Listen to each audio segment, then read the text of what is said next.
안녕하세요. 오늘은 성경 호세아 1장을 좀 함께 살펴보겠습니다.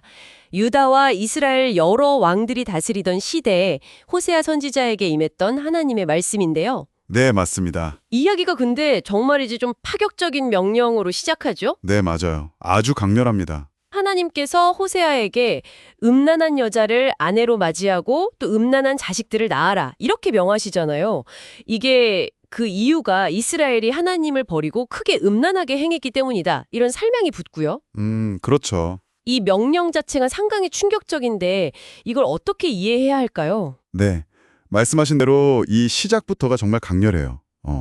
사실 해석하는 사람들 중에는 이걸 문자 그대로 봐야 하는지 아니면 좀 상징적인 행동으로 봐야 하는지 의견이 좀 갈릴 정도로 어려운 명령이죠. 아, 그렇군요. 하지만 분명한 건 이스라엘의 영적인 상태, 그러니까 하나님을 향한 그 불충실함을 선지자의 삶 자체를 통해서 아주 생생하게 드러내시려는 하나님의 의도가 담겨 있다는 점입니다. 선지자의 그 고통스러운 순종이 곧 메시지가 되는 셈이죠. 삶 자체가 메시지라 그 명령에 따라 호세아가 디블라임의 딸 고멜과 결혼하고 첫 아들을 낳는데 하나님이 그 아들 이름을 이스라엘이라고 하시죠.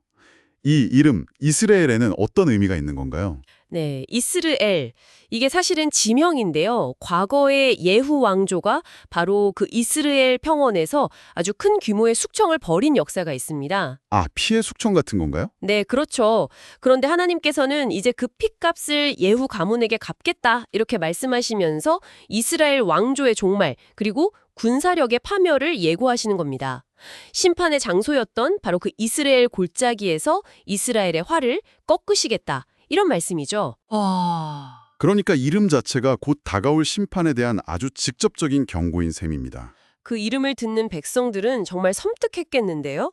이어서 딸을 낳는데 이름은 로루하마.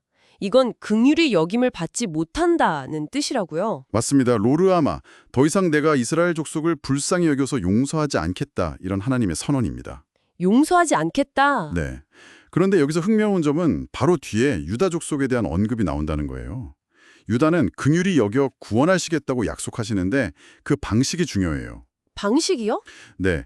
활이나 칼, 전쟁이나 군마 같은 세상적인 힘이 아니라 오직 그들의 하나님 여호와로 구원하시겠다는 거죠. 아, 군사력이 아니라. 그렇죠. 구원의 주권과 방식이 전적으로 하나님께 있다는 걸 강조하는 대목입니다. 인간의 힘이 아닌 하나님의 방식으로 구원하시겠다.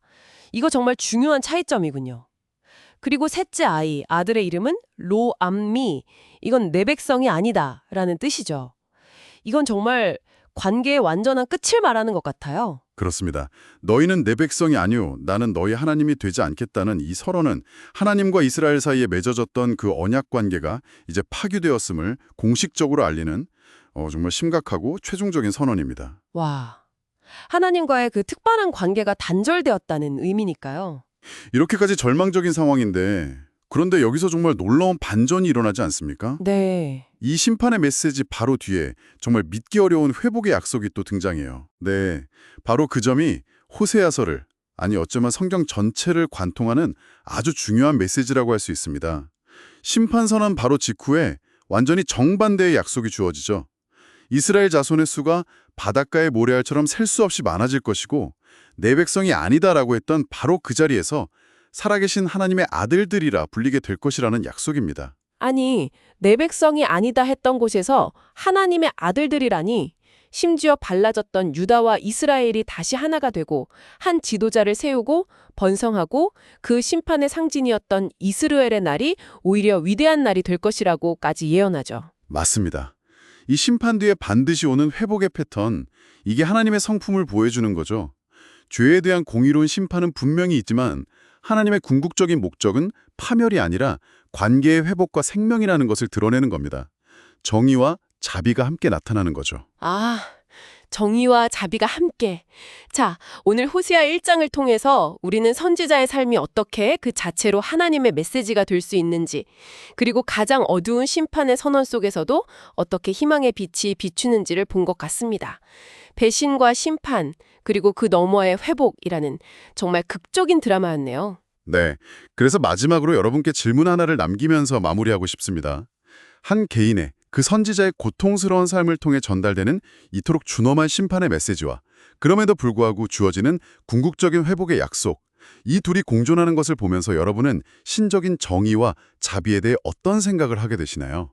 특히 이 두 가지가 어떻게 보면 모순 같아 보이는데 이게 어떻게 함께 작용할 수 있을지 각자 깊이 생각해 보시면 좋겠습니다.